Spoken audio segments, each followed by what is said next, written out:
Hello friends, welcome to my channel. இன்றைக்கி நம்ம வீடியோவில் சூப்பரான ஒரு எம்டி கஞ்சி எப்படி செய்கிறதுன்னு பார்க்க போகிறோம். நம்ம எந்த வெஜிடபிள்ஸுமே ஆட் பண்ணாமல், சிக்கன் மட்டன் எதுவுமே ஆட் பண்ணாமல், வெறும் அரிசி அப்புறம் பருப்பு மட்டும் வச்சு சூப்பரான கஞ்சி செய்ய போகிறோம். வாங்க எப்படி செய்கிறதுன்னு பார்க்கலாம். ஃபஸ்ட்டு நம்ம இந்த கஞ்சி செய்கிறதுக்கு முன்னாடி அரிசியை ஊற வைக்க போகிறோம். 30 மினிட்ஸ் அரிசி நல்லா ஊறணும். ஸோ நீங்கள் ஜீரக சம்பா அரிசி இல்லாட்டினா பாஸ்மதி அரிசி எதுனாலும் எடுத்துக்கலாம். கரெக்டாக 3 கப் அளவு நீங்கள் அரிசி எடுத்துக்கோங்க. 3 கப் அளவு அரிசிக்கு நம்ம எவ்வளவு பாசிப்பருப்பு சேர்க்கணும்னா கரெக்டாக அரை கப் அளவு பாசிப்பருப்பு சேர்க்கணும். ஸோ ஃபஸ்ட்டு நம்ம 3 கப் அளவு அரிசியை நம்ம எடுத்து அளந்து வச்சுக்கலாம். இதிலையே நம்ம இப்போ பாசிப்பருப்பையும் மெஷர் பண்ணி போட்டுடலாம். கரெக்டாக அரை கப் அளவு நீங்கள் பாசிப்பருப்பை இப்போ சேர்த்துருங்க. சேர்த்து தண்ணி ஊற்றி கரெக்டாக அரை மணி நேரம் நீங்கள் நல்லா ஊற விட்டுருங்க. அப்போ தான் அரிசியும் பருப்பும் நல்லா ஊறும். ஸோ இப்போ நம்ம தண்ணி தேவையான அளவு ஆட் பண்ணிடலாம்.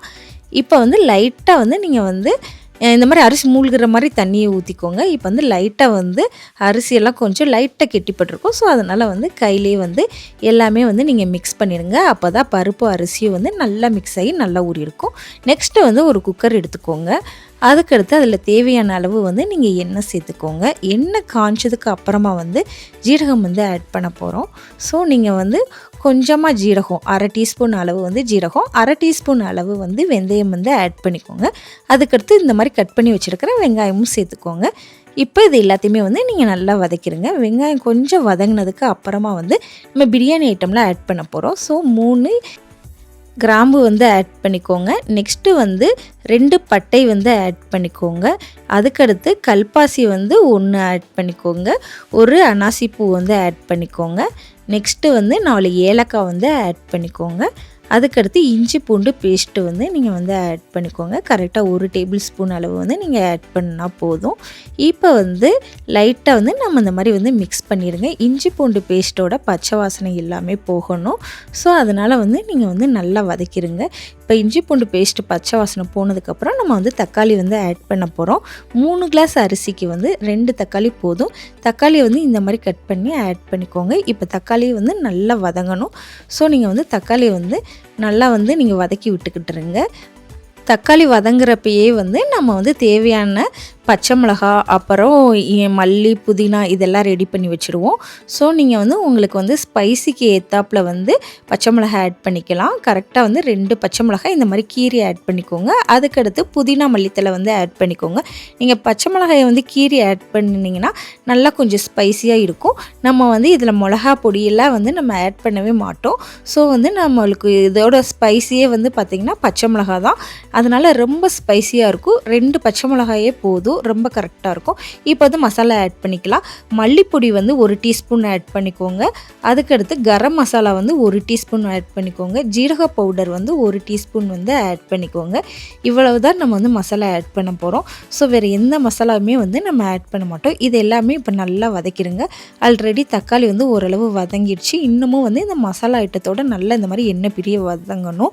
இப்போ நம்ம அரை கப் அளவு தேங்காய் பால் சேர்த்துக்கோங்க. இப்போ அதையும் சேர்த்து நல்லா வதக்குங்க.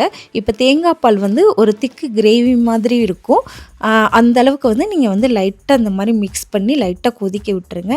நல்லா எண்ணெய் பிரிய வதங்கணும்.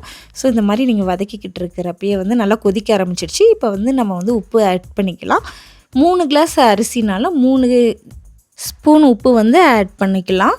ஸோ இந்த மாதிரி கல்லுப்பு இல்லை, சால்ட்டுனா இந்த மெஷர்மெண்ட் கரெக்டாக இருக்கும். இப்போ அதையும் சேர்த்து நீங்கள் நல்லா வதக்கிடுங்க. நல்லா தேங்காய் பாலோட ஸ்மெல்லே சூப்பராக இருக்கும். ஸோ இதோட சேர்த்து வதங்குறப்ப சூப்பராக இருக்கும். நம்ம வேறு எதுவுமே ஆட் பண்ணுறதில்ல. இப்போ தேவையான அளவு தண்ணி சேர்த்துக்கோங்க. கரெக்டாக 3 கப்பு அரிசிக்கு ஒரு 7லேருந்து 8 கப்பு அளவுக்கு நீங்கள் தண்ணி சேர்த்துக்கலாம். நல்லா இந்த கஞ்சி நல்லா குலைவாக இருக்கணும். அதே மாதிரி ரொம்ப கஞ்சியாகவும் இருக்கணும்.